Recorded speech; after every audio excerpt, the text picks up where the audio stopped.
Democratic Republic of Congo जिहड़ा इहदा area वे 23 लाख मरबा मील यानी कि 3 गुना पाकिस्तान तो वड्डा है। 10 करोड़ पॉपूलेशन है। ऑफिशियल लैंग्वेज इन्हां दी भी फ्रेंच है क्योंकि इन्हां दे उत्ते कब्जा रहा बेल्जियम का। उन्हें आख्या कि तुहाडी ऑफिशियल लैंग्वेज फ्रेंच होएगी। GDP है 46 बिलियन। करंसी है कांगलीज फ्रांक करंसी का नाम ही अपना नहीं है, वो भी फ्रेंच वालियां ने नाम दिता है। जबान भी इन्हां दी ऑफिशियल फ्रेंच है, हाले इन्हां दियां अपनियां जबानां भी हैं लेकिन नहीं, उन्होंने इक्को ही ऑफिशियल जबान रखी है फ्रेंच।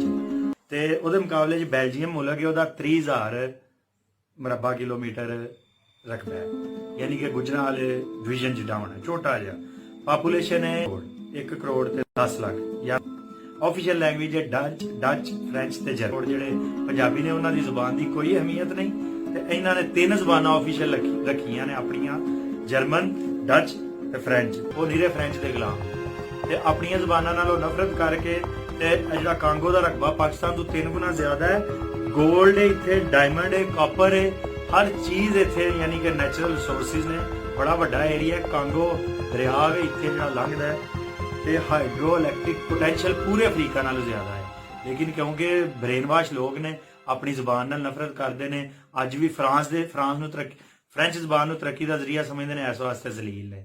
लिहाजा मैं तुहानूं होर मुल्कां दा भी कंपैरिजन करांगा, फिर दसांगा कि जिहड़ियां यूरोप दीयां छोटियां छोटियां कौमां ने अपनियां जुबानां च रखियां ने, सारी रिसर्च भी वड्डी करदे ने। अफ्रीका ते एशिया दीयां वड्डियां वड्डियां कौमां जिहड़ियां ने, रकबे भी वड्डे ने, आबादी भी वड्डी है, जुबानां भी वड्डियां ने। वो गुलामी कर रहे हैं, वो कहंदे जी फ्रेंच जरूरी है, अफ्रीका वाले आंदे ने तरक्की वास्ते फ्रेंच जरूरी है। साडे जिहड़े गुलाम ने अंग्रेज दे आंदे ने अंग्रेजी जरूरी है, जिहड़े सेंट्रल एशिया वाले रूस दे गुलाम ने आंदे ने रशियन जरूरी है। ते पंजाबी उन्हें कहा चन्न पंजाबी, डोल पंजाबी, पढ़ पंजाबी, बोल पंजाबी। यार कॉन्फिडेंस अपने च पैदा करो। साडी कणक असी चौथे नंबर ते दुध पैदा कर रहे हैं, असी चौथे नंबर ते दुनिया ते कपाह पैदा कर रहे हैं, असी चावल पैदा कर रहे हैं, हर मामले च असी चौथे 5वें नंबर ते हां। लेकिन जहालत दे विच और एहसासे कमतरी च असी पहले नंबर ते हां। अल्लाह पाक साडी कौम दे विच है खत्म करे है। वो कल एक बंदा कह रहा है पंजाबियां दे हड्डां दे विच एहसासे कमतरी वड़ गया है। मैं कहा असी इंशाअल्लाह इहनूं हड्डां दे विचों कड्डांगे। साडी कौम च कॉन्फिडेंस हैगा, असी दिनां दे विच तरक्की करांगे।